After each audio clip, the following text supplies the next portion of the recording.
Приветствую всех на своем канале. Вот решил показать вам свой мотоцикл, который купил уже, наверное, лет 10 назад. Honda. До этого у меня был Урал. Ездил я без люльки. Переделал его как, под чоппер, можно сказать, переделывал. Получилось хорошо, но в связи с переездом пришлось его продать. Что-то подумал позже купить. Получилось купить такой мотоциклет. Сейчас я вам покажу, что это такое. В общем, вот мой мотоциклет. Думаю, многие, наверное, знают, что это за модель. Это чистой воды японец. Honda CBX 125. В общем, 125 говорит само за себя. Кастом 125 кубов. Проблемка в нем такая. Заводится, конечно, прекрасно. Ездил я на нем уже 10 лет. И он как бы продолжает ездить. Покупал я его в салоне. Без пробега по России. В общем, хотел такой мотоцикл примерно, насколько денег хватило, я его купил. Проблемка в нем в том, что вначале, мотоцикл импортный, звук мне сразу, естественно, скружил голову, и я его по-быстрому купил. Потом впоследствии, когда начал ездить, естественно, начал приходить в себя от эйфории радостной, хорошей покупки. Я начал слышать посторонний звук, то есть цокот.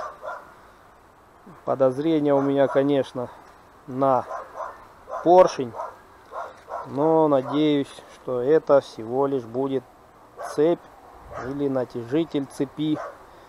В общем, что-нибудь попроще. Дальше, естественно, буду показывать, как я решаю эту проблему, нахожу неисправность. Сейчас я покажу. То есть заводится он с полоборота, на холостых работает практически, идеально, можно сказать. Но вот этот звук, не знаю, слышно вам или нет, рокот.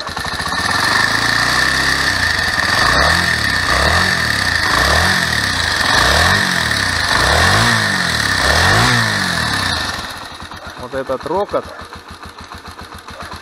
конечно, он меня настораживает, потому что я боюсь, что это проблемы будут с поршнем. Если это будут проблемы с поршнем, буду, в общем, пытаться это все решить. Если это проблемы другие, меньше, там цепь или натяжитель, то, конечно же, это немного, думаю, попроще. Проблема в том, что запчасти на этот мотоцикл сложновато найти. А конкретно, когда я добрался до клапанов, потому что они тоже цокотали, прокладка здесь, уже, в общем, дохлая. Я ее сажал на герметик, и второго вскрытия она, думаю, уже не переживет, и не хотелось бы, конечно, этого допускать. Ну а чтобы найти проблемку, придется, конечно, ее снимать. Прокладку, естественно, найти я не смог в интернете. Может быть, кто-то под крышку клапанов, если кто-то знает, по крайней мере в России, я не смог этого найти. Если кто-то знает, конечно, пишите в комментариях. Если можете, помогите ссылками там, адресами.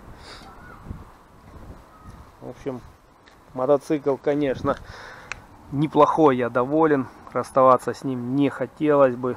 Хотелось бы его реанимировать.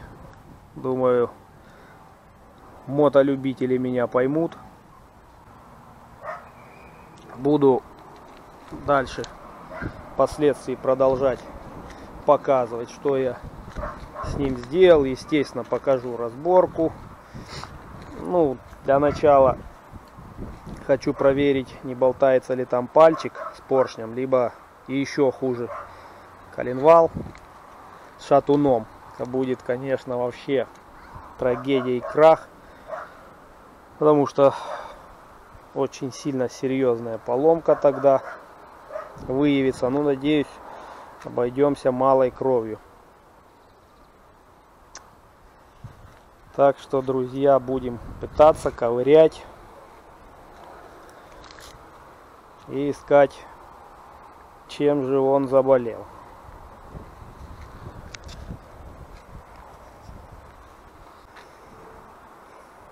До новых встреч. Буду закругляться. Дальше буду показывать развитие, как все происходило.